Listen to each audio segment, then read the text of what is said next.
So, kamusta po mga ka-Streetwise? Ako po si Takero Miyamoto at welcome po sa aking munting channel.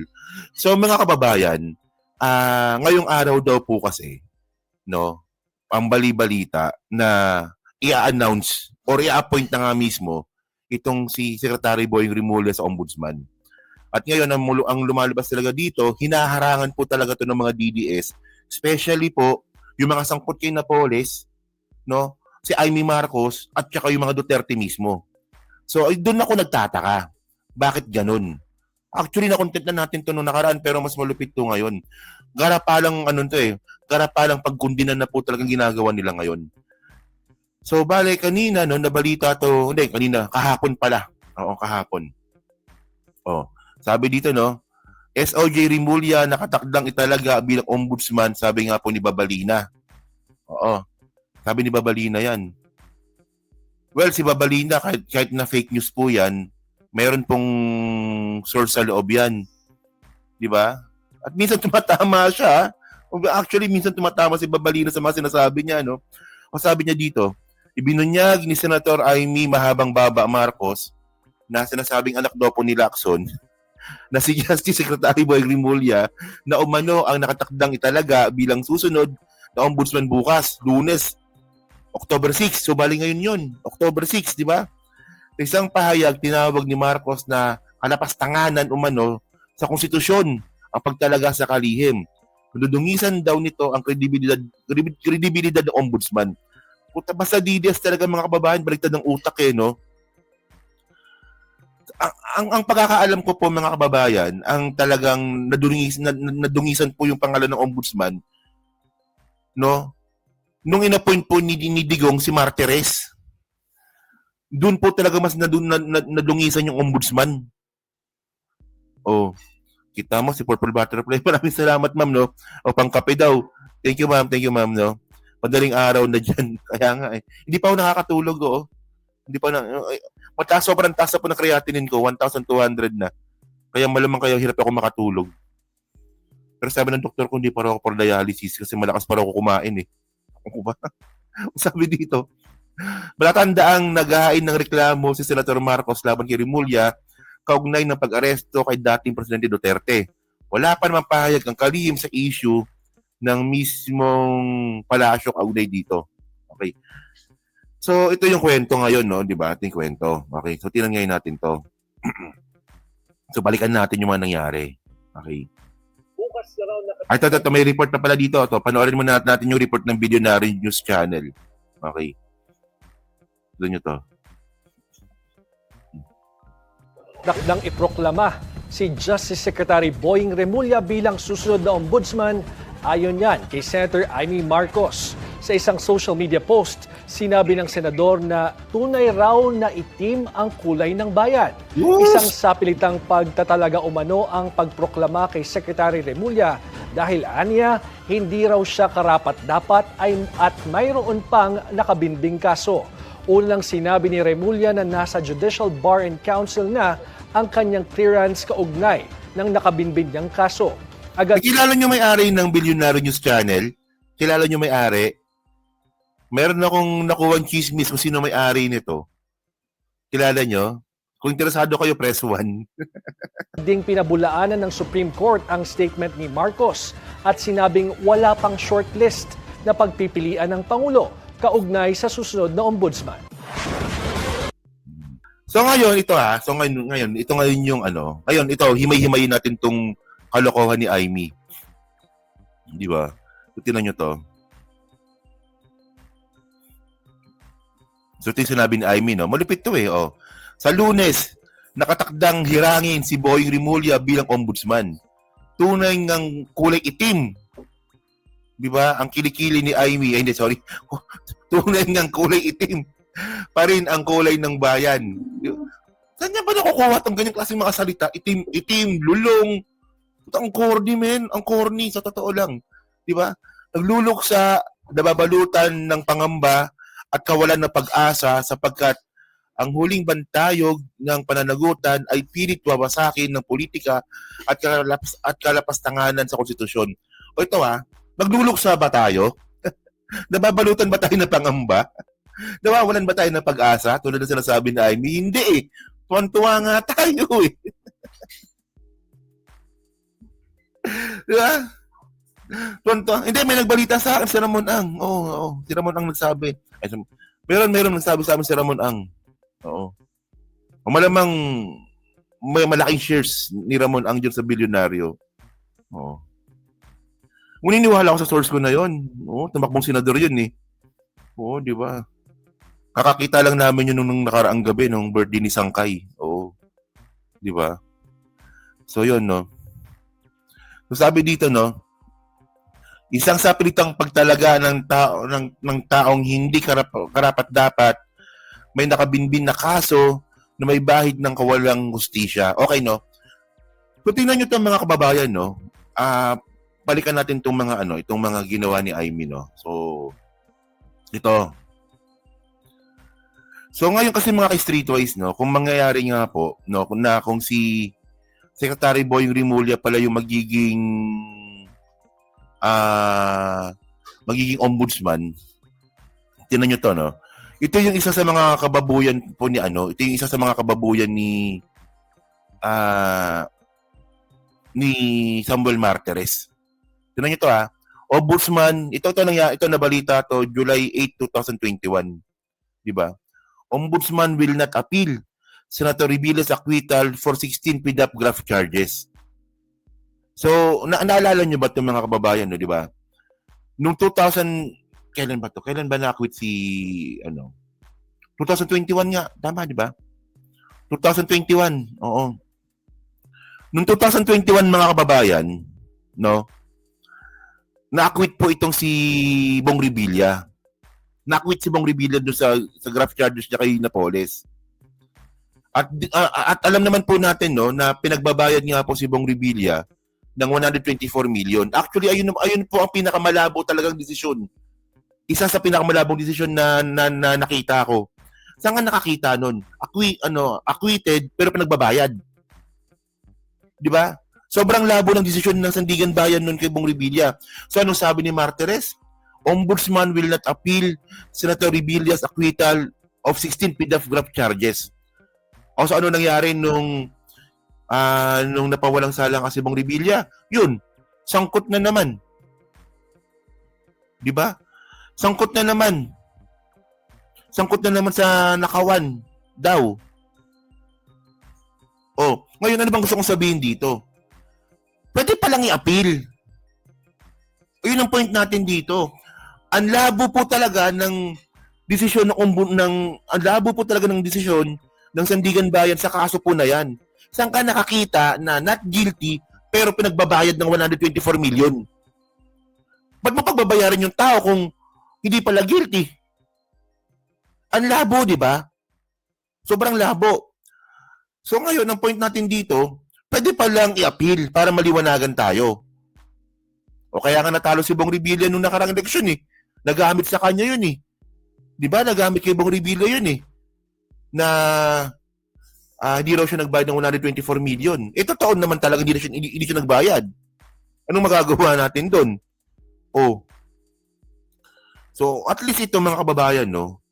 Kung si Secretary Boy Rimulya po yung magiging ombudsman, malaki po yung chance na mabuksan po ulit yung kaso na to. Malaki po yung chance po ulit na magkaroon po ng appeal. Pwede pa lang i-appeal, bakit hindi in-appeal? Ang labo ng desisyon. Oh, baka pabor pa nga kay Bong Revilla to kapag nagkataon. Oh. Oh, meron pa yan dito. Oh. Ito pa, oh. Ito pa malupit, no? Anti-corruption group ask ombudsman to review Jinggoy's bail. Oh. Actually, ako talaga nagtataka talaga ako mga kababayan, no? Hindi ba double jeopardy yan? Hindi Paano maging double jeopardy? Appeal nga. Di ba? Oh. So ito kasi pag sinabi mong double jeopardy, kinasuhan mo on the same crime. Ito naman kasi i-appeal mo naman eh. May kaso na dati, i-appeal mo ulit. So hindi double jeopardy 'yon. So ito pa malupit, no? Anti-corruption group ask ombudsman to review Jinggoy's bail. So pinag-bail. So anong nangyari, anong ginawa ni Martires? Wala rin, hindi rin po ni-review. Oh. Di ba? Tingnan niyo pa to. Ano sa sige, acquitted na si Revilla. Ombudsman may sabi nito, hindi sila mag-a-appeal. So, ibig sabihin, pwede mag-appeal. Di ba? Linaw-linaw naman ng article eh. Sabi ng article, Ombudsman will not appeal sa Revilla sa acquittal.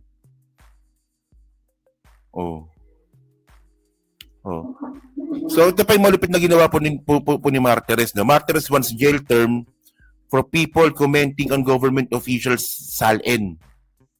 Diba? So, tinan nyo yung ginawa po kasi ito malamang alam nyo na ito kasi ilang beses na natin na content to eh. Yung ginawa po ni Samuel Martires nun, di ba? Yung ginawa po ni Samuel Martires nun, bago kayo makakuha ng SALN ng isang politiko, dapat meron kayong request from the meron kayong request sa ombudsman. Di ba? Dapat nga dami silang lahat no? Di ba? So ngayon, tingnan niyo actually marami po nag-request niyan ng SALN ni Sara. Di ba? Marami po nag-request ng SALN ni Sara. Marami din po nag-request ng SALN ni SALN ni Digong. Isa na nga dito si Attorney Dino De Leon. Di ba? So, ang nangyari, hindi po siya pinagbigyan po ng ombudsman. So ngayon, ano yan Circular Order number 1 yan 2018 ata, kung di ako nakakamali. No, so ngayon, kapag si Secretary Boying Rimulya po ang magiging ombudsman, kaya niya pong tanggalin po yun o i-discredit po yung Circular Order number 1 po na yan. Para po itago yung mga salin po ng mga Duterte. Tandaan nyo pag si Secretary Boying Rimulya po naging ombudsman, mabubuksan na po yung salin ng mga Duterte na yan na matagal na po nilang tinatago. Kaya pala ayaw ni Amy. Kaya pala ayaw ng mga Duterte group. So anong ginawa nila ngayon? Kinasuhan po si Secretary Boying Rimulya para hindi po matuloy yung appointment sa kanya. Nga pala, ito pa pala. Ito pa pala yung kinakatakot pala nila. Ito 2 months ago lang pala ito, no? Sara Duterte files counter affidavit before ombudsman. So may kaso pala si Sara sa ombudsman. Ito pala yun. Oo. So ngayon, tinanin nyo wala na pong nangyari dun sa kaso ni Sara. 2 months ago po ito, no, si Samuel Martires pa yung yung ombudsman nun. Ngayon, pag si Secretary Boying Rimulya mga kababayan, kung binaboy po nila yung impeachment trial dun po sa Senado, wala pa silang kawala kay Boying Rimulya. Wala siyang kawala kay Boying Rimulya dito. Di ba? So ngayon, ito pala yung mga dahilan kung bakit ayaw ng mga Duterte group. Di ba? Especially, actually, pati mga Revilla, ayaw nila dito. Di ba? Kasi alam po natin, no, na yan Revilla at saka Rimulya, frenemy sa Cavite yun. Frenemy sila Minsan magkakampi, minsan magkalaban, pero madalas nagpaplastikan.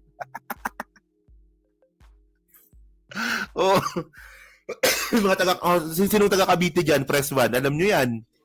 Di ba? Yung Revilla at saka Rimulya, frenemies yan. Kaya ayaw pala nila. Kaya ayaw, di ba? Tama ako, di ba? Rimulya at saka Revilla sa Cavite, ano yan minsan magkakampi, minsan magkalaban, pero madalas nagpaplastikan.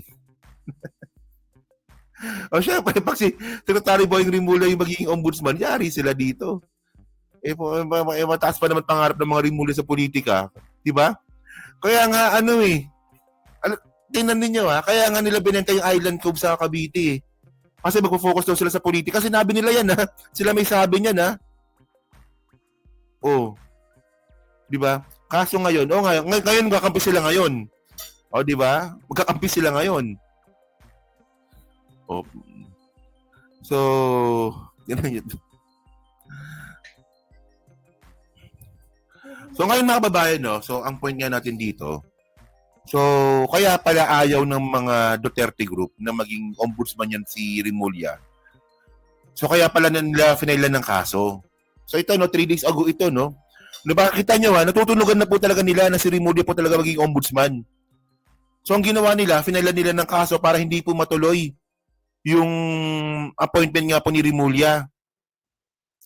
So ito, no, Mayor Duterte files disbarment case versus Remulla Teodoro over alleged ICC turnover of ex-Duterte mamamatay tao, di ba? Sabi dito, overacting Davao City Mayor Sebastian Duterte through his legal counsel, o si Torion na naman, has filed a disbarment case against Secretary Crispin Remulla and Defense Secretary Kibo, pati pala si Kibo, no?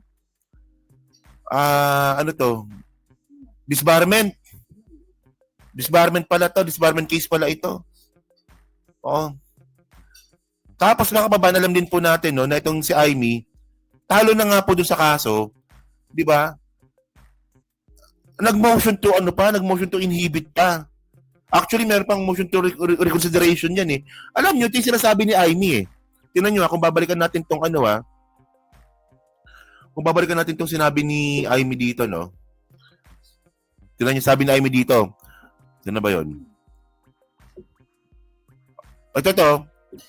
Yan, no? Isang sapilitang pagtalagas ng taong hindi karapat-dapat may nakabinbin na kaso.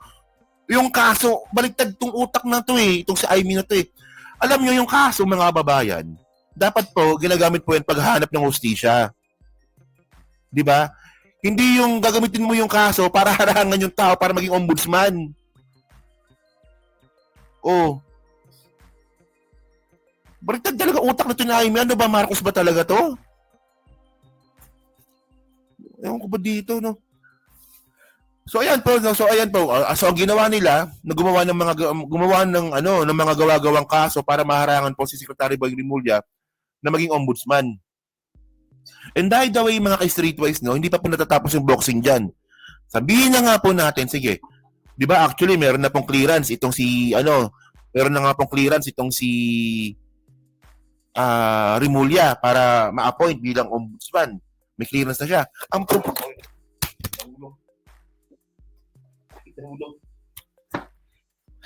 nahulog. Okay. So, ang problema, excuse me. Sorry nanggigil ako eh. Gigil much eh. Ito, sige. Ulitin ko lang alam naman po natin na meron na po talagang meron na talagang clearance si Secretary Boy Remulla para po ma-appoint bilang ombudsman. Meron pa siyang isang problema. Supreme Court.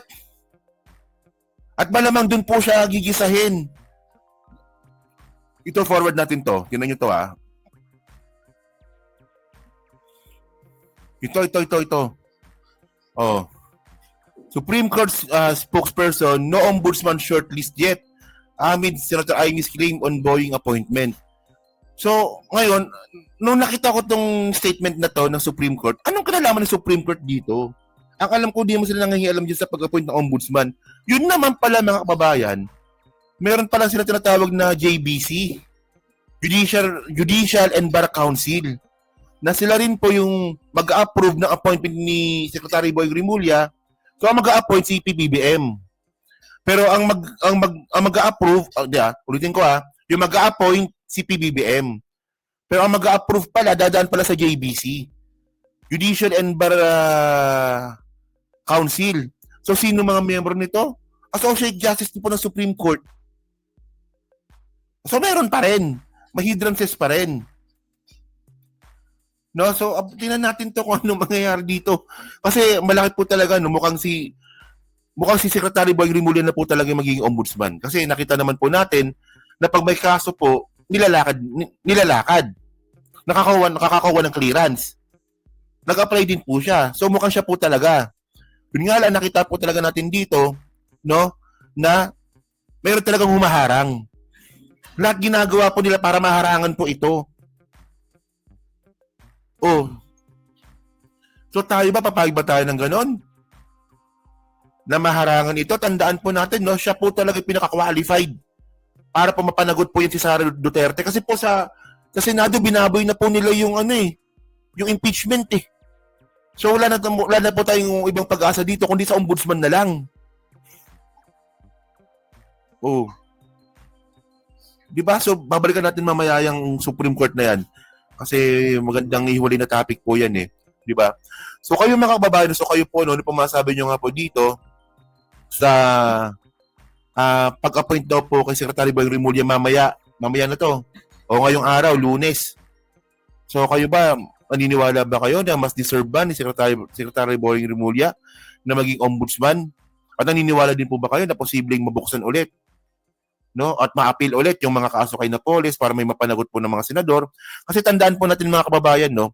Hindi talaga pwede, no, na makapagnakaw si Napoles mag-isa. Kung nakamit man natin yung hustisya kay Napoles, kulang pa yun. Ano, si Napoles na mag-isa nagnakaw? Ano nangyari yun? Di ba? Oh.